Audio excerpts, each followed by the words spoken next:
If you looked at the moon over the course of a few weeks, you'd probably notice that it looks slightly different every day. The change in its shadow is based on where the moon is in its orbit. We call this cycle the phases of the moon, and it occurs roughly once a month. At least twice a year, however, something quite different happens. The moon passes through the shadow cast by the Earth, causing it to look extremely unusual for a short period of time. From the Earth, the moon will appear to darken and turn a deep red before eventually returning to normal. This is called a lunar eclipse.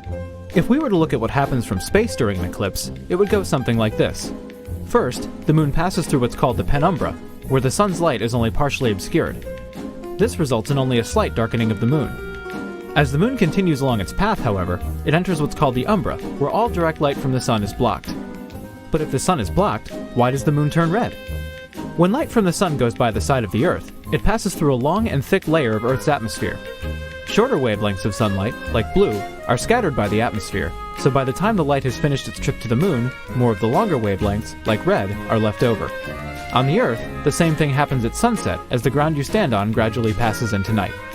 As the eclipse ends, the moon leaves the umbra, returns to its normal color, and then leaves the penumbra, brightening and resuming its original cycle. Overall, the whole process lasts only from a few minutes to a few hours, so you'll have to be quick if you want to see it. But, as long as you're willing to stay awake, you'll catch the moon as you won't see it too often.